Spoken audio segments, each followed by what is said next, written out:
तो चलिए आज हम सिंधु घाटी सभ्यता के बारे में जानते हैं कि सिंधु घाटी सभ्यता कैसी सभ्यता थी, कहाँ ये बसी हुई थी, कहाँ से कहाँ तक फैली हुई थी, इसका कार्यकाल कितना था, मतलब कि कितने वर्ष तक ये सभ्यता रही। तो चलिए वीडियो ज़्यादा लंबी न करते हुए शुरू करते हैं। सिंधु घाटी सभ्यता या हड़प्पा सभ्यता, इसे सिंधु घाटी सभ्यता को हड़प्पा सभ्यता भी कहते हैं। तो सिंधु घाटी सभ्यता का काल है जो 2500 ईसा पूर्व से 1750 या 1750 ईसा पूर्व था। हड़प्पा टीला जो हड़प्पा सिंधु घाटी सभ्यता थी उसमें टीला है। हड़प्पा टीले का सर्वप्रथम उल्लेख 1826 ईस्वी में चार्ल्स मैसन द्वारा किया गया था। हड़प्पा टीले का सर्वप्रथम उल्लेख 1826 ईस्वी में चार्ल्स मैसन द्वारा किया गया था। हड़प्पा संस्कृति को कांस्य युगीन सभ्यता भी कहते हैं, क्योंकि हर सिंधु घाटी सभ्यता में कांसा धातु थी वह खोजी गई थी। इन लोगों को तांबे में टिन मिलाकर कांसा बनाने की विधि आती थी, इसलिए इसे कांस्य युगीन सभ्यता भी कहते हैं। क्यों कहते हैं? इन लोगों को तांबे में टिन मिलाकर कांसा बनाने की विधि आती थी। सिंधु घाटी सभ्यता की खोज राय बहादुर दयाराम साहनी ने की थी। सिंधु घाटी सभ्यता की खोज किसने की थी? राय बहादुर दयाराम साहनी ने। इस सभ्यता के निवासी द्रविड़ तथा भूमध्य सागरीय थे। यह एक नगरीय सभ्यता थी, मतलब कि शहरी सभ्यता थी। यह कैसी सभ्यता थी? शहरी सभ्यता थी। सिंधु सभ्यता का बंदरगाह लोथल को माना जाता है। सिंधु सभ्यता का बंदरगाह कौन सा है? लोथल। लोथल कहाँ है? लोथल गुजरात में है और सिंधु घाटी सभ्यता का एक प्रमुख बंदरगाह था। सिंधु सभ्यता की लिपि भावात्मक या चित्रात्मक थी। यह लिपि दाएं से बाएं की तरफ लिखी जाती थी। सिंधु सभ्यता की लिपि भावात्मक चित्रात्मक थी। यह लिपि दाएं से बाएं लिखी जाती थी। सिंधु सभ्यता में नगर तथा घरों को बनाने के लिए ग्रीड पद्धति अपनाई गई। सिंधु समाज मातृसत्तात्मक था, मतलब कि माता की चलती थी, वहाँ जो भी निर्णय लेगी माँ लेगी। सिंधु समाज मातृसत्तात्मक था। मोहनजोदड़ो से एक कांस्य की मूर्ति नर्तक मिली है, यानी कि डांसिंग गर्ल मिली है कांस्य की। ये लोग मिठास के लिए शहद का प्रयोग करते थे। सेंधवासी दशमलव प्रणाली पर आधारित बाटों का प्रयोग करते थे। लोथल में मिट्टी से निर्मित घोड़े की प्रतिमा प्राप्त हुई है। यहाँ गाय के साक्ष्य नहीं मिले हैं। सिंधुवासी बतख को अत्यधिक पवित्र मानते थे। कौन से पक्षी को पवित्र मानते थे? बतख को। जुते हुए खेत के साक्ष्य कालीबंगा से प्राप्त हुए हैं। जुते हुए खेत के साक्ष्य कहाँ से? कालीबंगा से प्राप्त हुए हैं।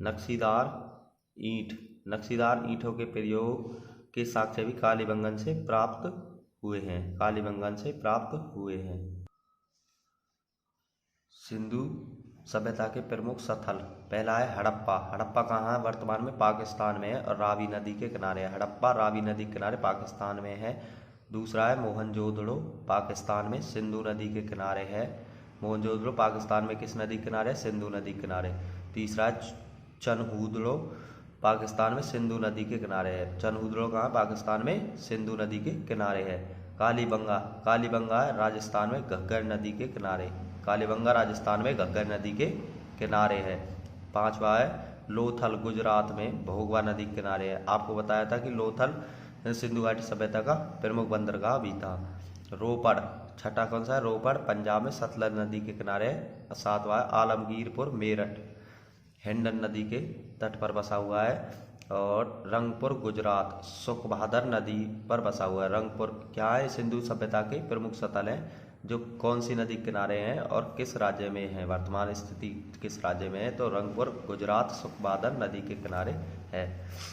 तो चलिए नवा क्वेश्चन है।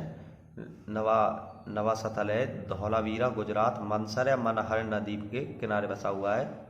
और 10वां है बनावली, हरियाणा रंगोई नदी के किनारे। हरियाणा में स्थल है बनावली, किस नदी के किनारे है? रंगोई नदी के किनारे। और ये सभी स्थल सिंधु घाटी सभ्यता के प्रमुख स्थल हैं।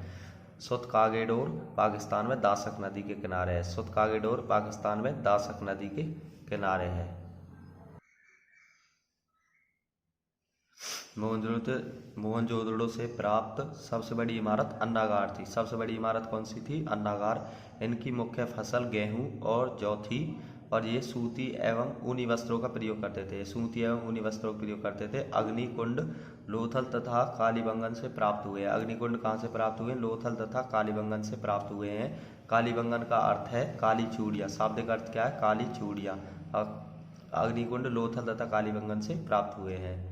मन के बनाने के कारखाने लोथल और चनहूदड़ों से प्राप्त हुए। मन के बनाने के कारखाने लोथल तथा चनहूदड़ों से प्राप्त हुए। चावल के साक्ष्य लोथल से प्राप्त हुए। चावल के साक्ष्य कहाँ से प्राप्त हुए? लोथल से।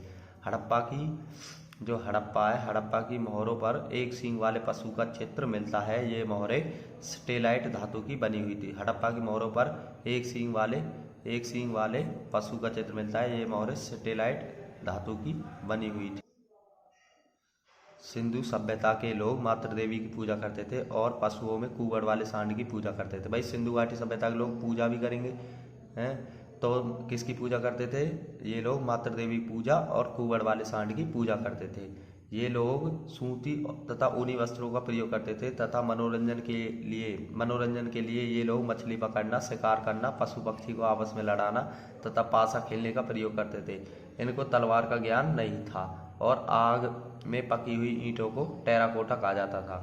मतलब सिंधु घाटी सभ्यता में पक्की ईंटों का प्रयोग हुआ है और उनको टेराकोटा कहा जाता है। जैसे हमारे यहाँ ईंट को ईंट बोलते हैं, तो वहाँ पे पकी हुई जो आग में पक जाती थी ईंट, उसको टेराकोटा कहते थे।